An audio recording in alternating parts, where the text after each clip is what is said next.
Mic check, 1, 2. Yeah, we changed. I mean, you don't have to speak into it if you don't want to.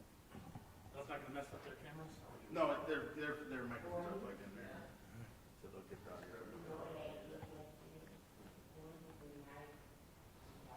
You still working in this guy over, Kyle? What are you doing? Back and forth, a little bit here, a little bit there. This week, you know, or today.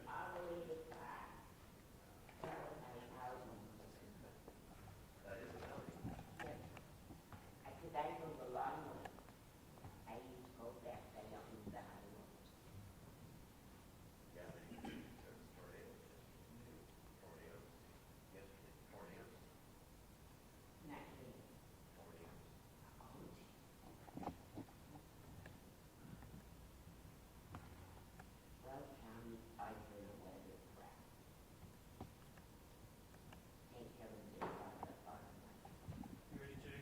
Cool, yeah. Everyone ready? Good. All right. Good. Yeah.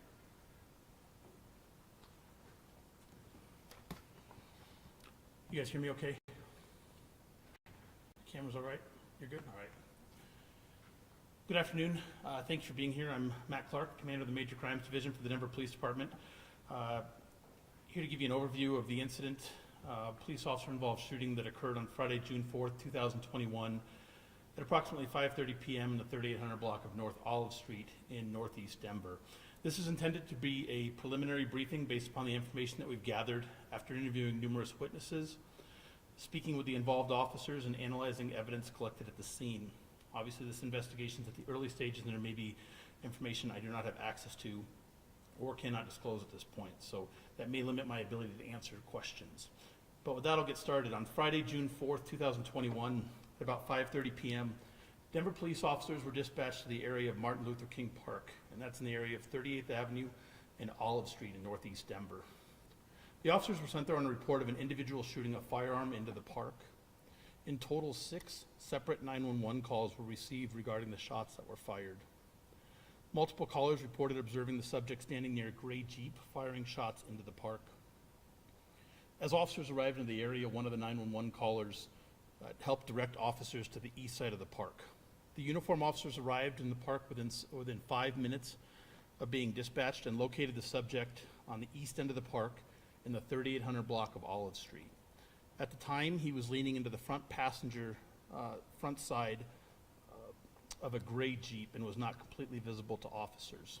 The officers stopped their marked police vehicles in the 3800 block of Olive Street near 39th Avenue, and this position put them approximately 90 feet away from the subject at the time. Officers began giving the subject direction to show his hands, which the subject ignored. The subject continued leading into the front passenger side of the vehicle for approximately 45 seconds before stepping back from the vehicle. When the subject was in full view to the officers recognized that he had a handgun in his hand. Over the next 30 seconds, the officers continued giving verbal commands in an effort to gain the subject's compliance. During that time, the subject took the handgun that he was holding and placed the barrel of the gun against the side of his head. He then lowered the gun briefly and began walking towards the officers while raising the handgun in the direction of the officers. Given the information regarding the subject previously firing numerous rounds into the park, coupled with the subject's refusal to comply with the clear orders that were given by the officers feared that the subject would fire upon them. In response, 3 Denver officers discharged their weapons multiple times. The subject was struck and fell to the ground. Officers immediately called for an ambulance to respond and worked to secure the subject so medical aid could be rendered. The subject was transported to Denver Health Medical Center, where he was pronounced deceased later that night.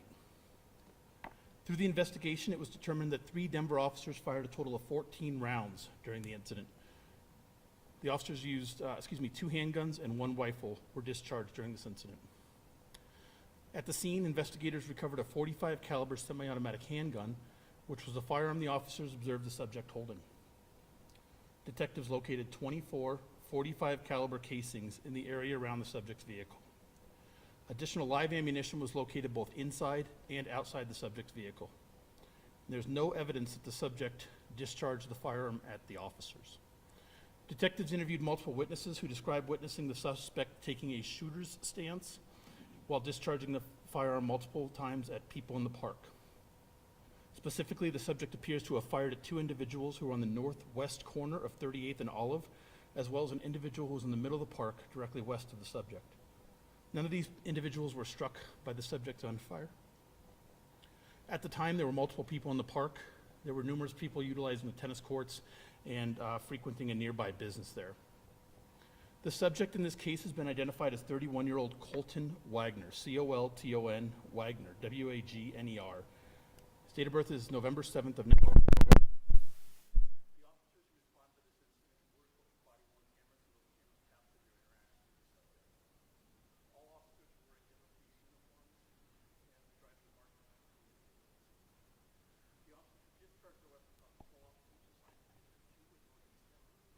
One officer's been with the department for 6 years, another for 7 years, and the third for 13 years. None of these officers have been involved in a previous police shooting incident. These officers will be on a modified duty assignment during the investigation. The investigation of this critical incident is conducted as part of a multi-agency investigative team, including the Denver District Attorney's Office, and it's monitored by the Office of the Independent Monitor, which is a civilian entity. At this time, we're not looking for anyone else in connection with this incident. However, if anybody has information or video regarding this incident, we'd ask that you contact the Denver Police Department or Crime Stoppers. They can try and answer any questions you may have. So you said that he fired at two individuals in the north and one individual directly west of him. Do you believe, is it currently believed that he was targeting those individuals, or just they just happened to be there, he was just shooting? We believe that he was just shooting, that they were not, that there was no prior knowledge between those individuals and the subject, that they just happened to be in the area and he was shooting at them. I wanted to ask, there's been 5 police shootings less than a month. I know that when officers are involved in this kind of thing, they get placed in modified duty. How many officers are on modified duty out of those 5?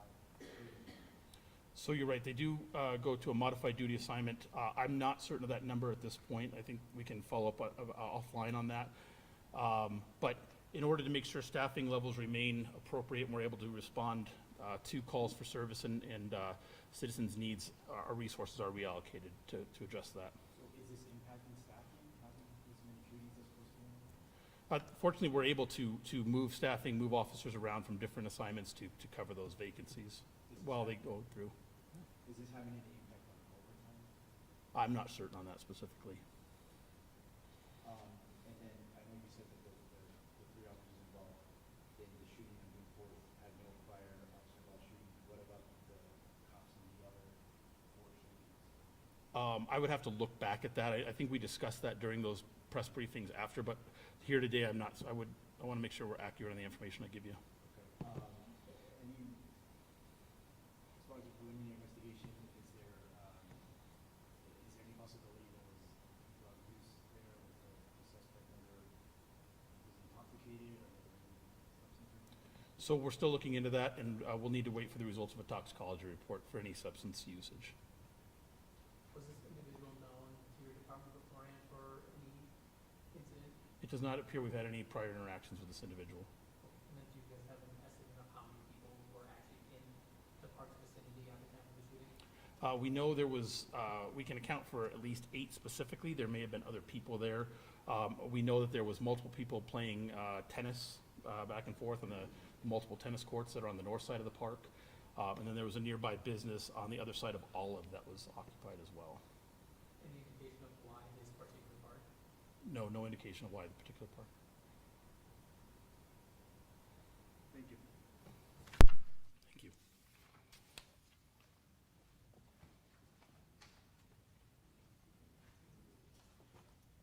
Yeah, Esteban, send me whatever questions, so we'll see what we can answer for you on those. We do have the briefings on YouTube. I'll upload this one to YouTube too. Hoping to save some time. I've seen. Yeah.